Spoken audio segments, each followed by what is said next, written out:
네, 수고하셨습니다. 자, 주진우 의원님. 저는 민주당이 한덕수 대행을 억지 탄핵하는 것을 보고 국익은 아랑곳하지 않고 이재명 대표 재판 전에 어떻게든 대선을 열어보려고 하는 속내가 국민 앞에 드러났다라고 생각합니다. 대외 신인도나 환율이 요동치는 상황에서 또 미 트럼프 체제가 대비해야 되는 그런 시기에 경험 많은 한덕수 대행 체제를 무너뜨렸습니다. 당리당략에 눈이 어두운 것이죠. 저는 한덕수 대행의 그 탄핵 사유가 정말 황당했습니다. 첫째, 대통령의 비상계엄을 왜 못 막았느냐 하는 것이 하나입니다. 민주당은 대통령을 탄핵할 때에는 국무회의 심의가 제대로 되지 않은 것을 문제 삼더니 지금 이 국조에서도 대통령이 강압적으로 막 밀어붙였다는 것을 부각합니다.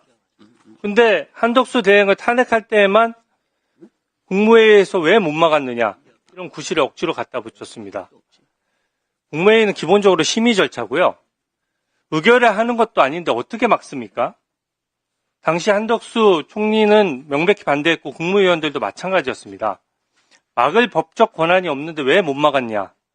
이런 게 탄핵 사유가 되겠습니까? 헌법재판소 재판관 임명도 마찬가지입니다. 당시 한덕수 대행이 요구했던 것은 아예 영원히 임명하지 않겠다 이런 게 아니라 여야 합의 추천을 주문했습니다. 여당 1명, 야당 1명, 여야 합의 1명으로 하던 헌법상 관행이 이번에 처음 무너졌기 때문에 더 협의해달라는 주문을 했는데 그게 왜 탄핵 사유가 됩니까?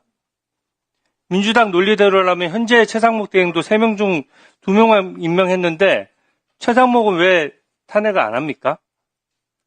민주당은 또 입맛대로 국무위원들 무한 탄핵하겠다라고 합니다. 국무회의까지 마비시키겠다고 했어요. 이게 너무 오만하고 저는 국민위에 군림하는 모습이라고 생각합니다.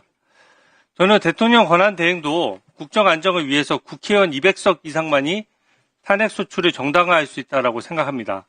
또 저처럼 생각하는 법조인이 많고요. 한덕수 대행님, 우선 건강에 유의하시고 쾌차하셨으면 좋겠습니다. 그 대행님은 김대중, 노무현, 이명박, 윤석열 정부에서 총리, 경제 컨트롤 타워, 주미대사, 통상본부장을 두루 지낸 전문가이십니다. 대한민국이 미국 트럼프 체제에 어떻게 대비해야 된다고 보십니까? 지금 많은 나라들이 새로운 트럼프 체제에 대비를 하기 위해서 정말 열심히 노력하고 하고 있다고 생각합니다. 트럼프 대통령의 독특한 그런 통치 스타일이 있기 때문에 그런 통치 스타일이 제기하는 그런 문제들을 우리가 미국하고 잘 협의해 가면서, 그러나 대한민국이 70년간의 한미 동맹에 충실한 동맹으로서 동북아와 한반도와 아시아와 전 세계 평화에 기여하고 있다는 것에 대한 인식은 트럼프 대통령과 미국 상하원 모두 일치된 의견이라고 생각합니다.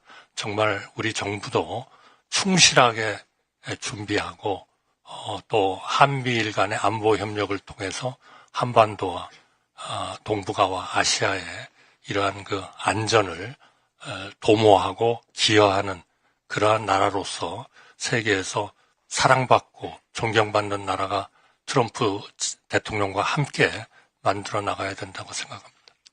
당시 200석이 대통령 권한대행 탄핵소추 의결 요건이라는 법리적 견해 들어보셨을 겁니다. 그러나 대행님마저 법리 다툼을 하면 대신인도에 문제가 생길 것 같아서 일단 수용을 하고 탄핵 재판에 신속한 재판을 바라는 상황이시죠? 네, 그렇습니다. 민주당은 최상목 대행을 비롯한 국무위원들을 무한 탄핵하겠다고 하는데 이렇게 국무위원들이 연쇄 탄핵되면 우리 국익에 어떤 영향을 미치게 됩니까? 이거는 국가가 마비된다, 저는 그렇게 생각합니다. 현재도 국무위원은 헌법에 의해서 15인 이상 30인 이하로 구성하게 돼 있습니다. 현재의 직무 정지를 받고 있는 법무부 장관님을 포함해서 국무위원은 16명의 숫자입니다. 여기에서 몇 명만 더 문제가 되면 바로 국무회의는 불능화되고 무력화돼서 우리 헌법에서 정하는 수많은 일들을 국가가 결정을 하지 못하는 상황이 되지 않겠나 하는 것을 걱정하고 있습니다. 윤석열 대통령의 비상계엄 당시에 총리께서는 강력히 반대하면서 국무회의를 꼭 소집해야 된다라고 해서 시간을 좀 끄셨고 그 자리에서도 명백히 반대하셨죠. 그렇습니다.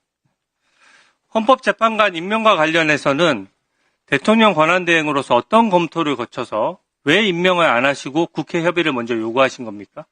많은 전문가들과도 논의를 했고 또 야당과도 많은 논의를 했습니다. 저는 권한대행이 헌법을 관장하는 헌법재판소의 헌법기관의 구성을 할 수 있느냐 하는 그러한 문제가 옛날부터 계속 문제가 제기됐고 그러면 헌정사상 그러한 관례가 있어야 되는데 단 한 번도 여야 간에 합의를 하지 않고 임명된 헌법재판관은 한 명도 없었습니다. 그렇기 때문에 여야가 머리를 맞대고 앉으면 못할 게 뭐가 있겠습니까?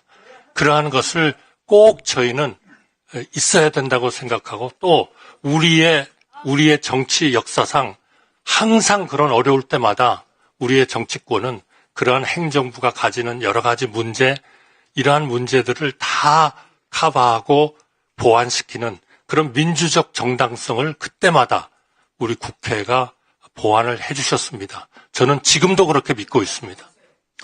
헌법재판소에서 한덕수 대행에 대한 탄핵재판 빨리 해야 됩니다. 윤석열 대통령에 대한 탄핵 사유보다 훨씬 간단하고요. 황당할 정도로 말이 안 되는 탄핵 사유거든요. 대통령 탄핵재판만 저는 우선 판단할 이유가 전혀 없고 병행해서 진행하는 것이 가능하다라고 생각합니다. 대통령 한덕수 대행의 탄핵이 만약에 기각된다면 국민들께서 민주당이 얼마나 무도하고 무리하게 탄핵을 남발했는지 똑똑히 보실 것이라고 생각합니다. 네. 네. 위원장님, 저 의사진행 발언